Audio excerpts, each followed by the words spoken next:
Hi, Assalamualaikum warahmatullahi wabarakatuh. My name is Nurul Nadia binti Kasim, and today, on behalf of my team, I will present about the importance of animal welfare education.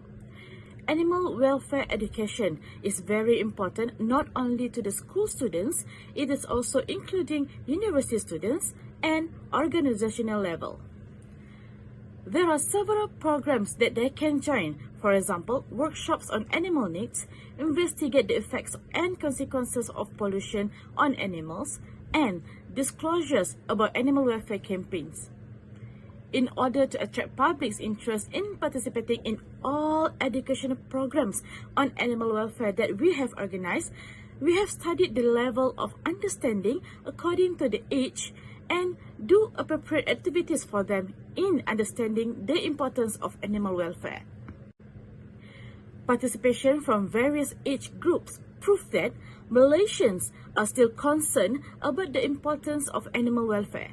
However, these efforts still needs to be continued so that everything does not become in vain in the future. We, as a non-government organization, believe that early introduction to children about the importance of animal welfare is very helpful in raising awareness among teenagers and adults. Hence, awareness program in school should not be stopped. It needs to be continued up to the university and organizational levels. In 2021, we have organized 6 online activities for school and university students to ensure that our efforts are not affected by the pandemic.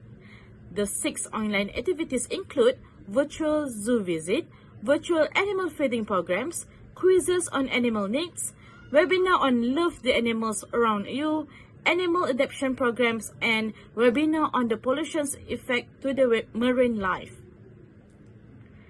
While in organizational level, we have promoted some local and international activities including World Animal Day 2021 webinar, Animal Rights Charity Runs 2021, and many more. We won't stop just right there. In fact, we have planned few more interesting activities in 2022 for publics. For example, the Untold Stories of Voiceless Animals webinar, Animal Protection Charity Runs, fundraising for animal shelters in Sabah and Sarawak, and many more. We are grateful if any of schools, universities, or even organizations who would like to collaborate with us in organizing these events. This may help us to spread the importance of animal welfare education in Malaysia. I think this is the end of my session. My teammates will explain further on this topic. Thank you. Hi, Assalamualaikum. My name is Nona Dira. Okay, for the next slide, I would like to share with you guys about how can we start a recycling initiatives.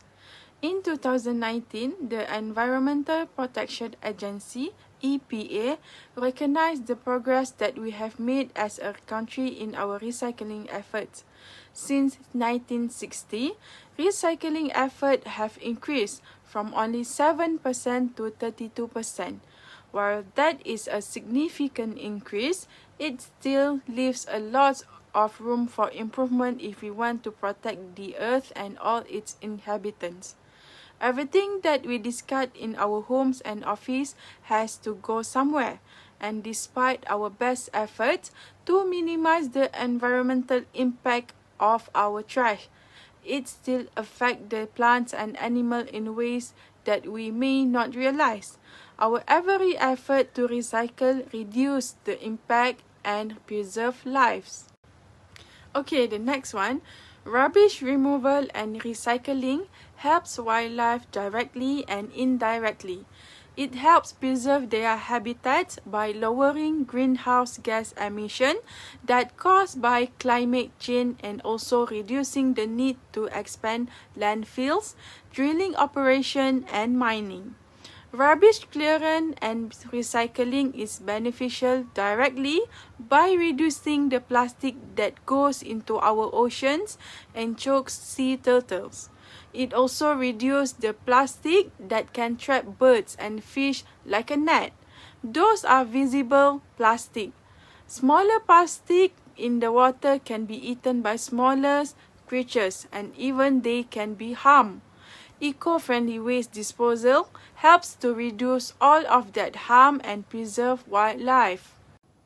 Next, would waste recycling alone prevent it? Recycling would help. Banning plastic bags also helps. Plastic bags blow away from trucks and recycle bins. Reusable bags are a better option because they are less likely to blow away and they are easier to recycle when they wear out.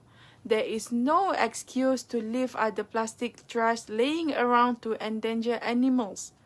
Things like plastic six-pack holders should be recycled, and if it is recycled, it won't be a danger to a wildlife. One suggestion is to cut them up and before you throw them in the recycle bin, just to be sure that if it does fall out of the truck, it won't trap an animal. Okay, that's all from me. For the next slide, I will pass to my friend. Assalamualaikum, my name is Nufidul bin Azlan. I want to talk about animal shelter on social responsibility. Is organize a vegan food drive. Thanksgiving and school holidays are great times to get the students to donate vegan food items to a local homeless shelter. Simply ask the student to bring in non-perishable vegan food such as canned veggies, beans and fruits, and vegan crackers, pasta, soups and snacks, and then arrange a time for the class to drop them off at the shelter. Second is organize a toy drive for animals in shelters. Animal shelters are usually in desperate need of toys and blankets for their animals. This can do something for the animals while teaching the students a valuable lesson in kindness by arranging a blanket and toy drive at the school. Contact the local animal shelters first to make sure they are willing to accept the items, then arrange to drop them off with the class. Use money to help chain dogs. Every winter, countless backyard dogs struggle to survive long days and nights spent outside in the freezing cold. Some die from exposure because of a lack of basic shelter, but most somehow pull through suffering terribly in cold than winter conditions. Many people have built and delivered hundreds of warm, sturdy doghouse filled with straw each year to lonely dogs whose guardians refuse to relinquish them or allow them to live indoors. The students can be angels for animals by collecting change for change dog.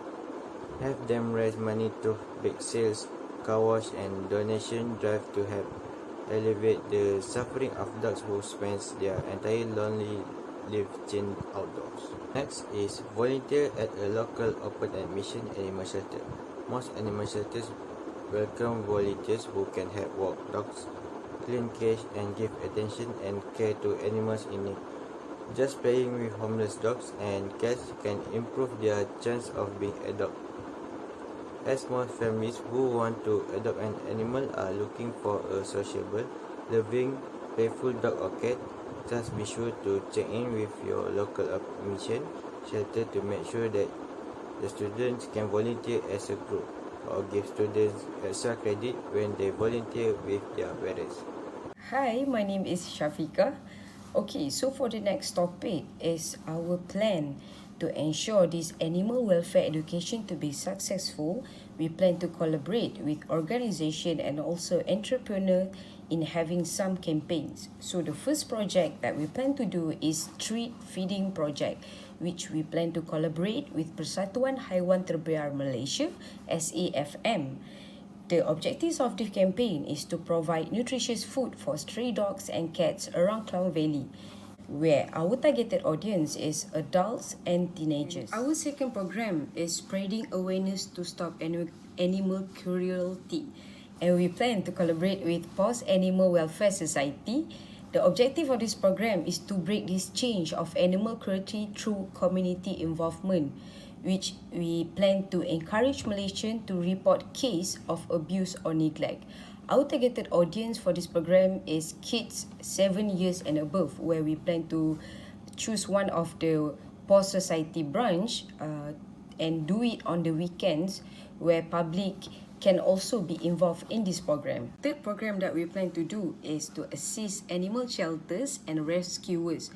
So we plan to do and collaborate with SPCA Centre, Ampang, Selangor. The objectives of this program is to assist by conducting adoption program from time to time to encourage more Malaysians to give companion animals a loving home. And our targeted audience is adult, spouse or teenagers that they need some kind of rehab and also companion. They can adopt a cat to be their best friend in life. Last but not least, our plan to collaborate is with government agencies or any NGO. So the program is Anti-Animal Cruelty Awareness Campaign, where we plan to create awareness toward the prevention of animal cruelty and the importance of animal adoption. So our targeted audience for this program is university students and also Malaysian, where we would handle a talk and also inviting few agencies, animal shelter that can show to the public what they are providing to the society.